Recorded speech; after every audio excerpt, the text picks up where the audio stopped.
Hi everyone, my name's Jason and I have a confession to make. I love brisket. I am from Texas, so brisket is in my blood.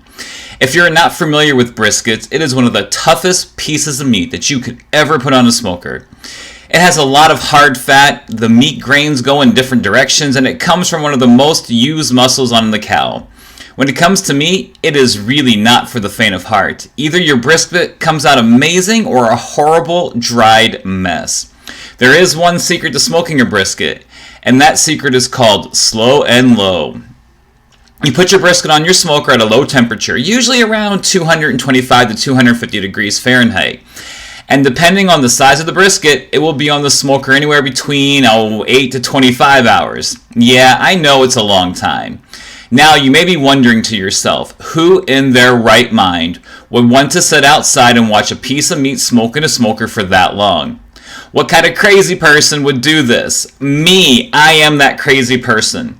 I love the process of taking a rough, tough piece of meat and watching it turn into one of the most amazing pieces of barbecue that you will ever taste in your entire life. Smoking a brisket is a lot like personal growth and development. When you first start either, you need to work on trimming off the excess, the stuff you don't need in your life. Then you season both to help bring out that amazing flavor that already exists. Then you let it sit and cook. You need patience with both. You need to tend to both. You need to watch the temperature both on the smoker and the meat and make adjustments as necessary. One thing you need to be mindful of is the stall. The stall happens at a certain point of your cook. What happens in the stall is that the meat's temperature will not rise for hours, and then suddenly it does. People freak out when the stall happens. They want to increase the temperature of the smoker and do all kinds of crazy things to get out of the stall.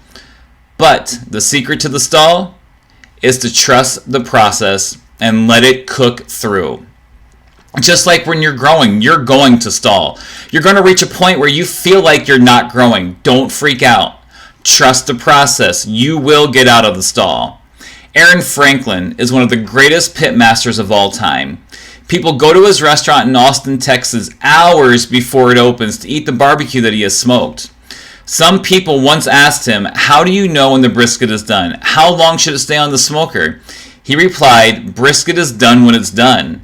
There is no tried and true method to time a brisket. Every brisket is different. Every smoker is different. If you try to take that brisket off before it's ready, you're going to get a hard-to-eat, chewy mess. If you leave it on too long, you're going to get mush.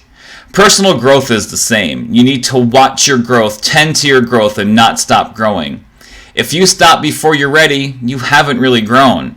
I guess what I'm trying to say is be the brisket. Be that tough piece of meat that once trimmed, seasoned, and smoked turns into a beautiful masterpiece.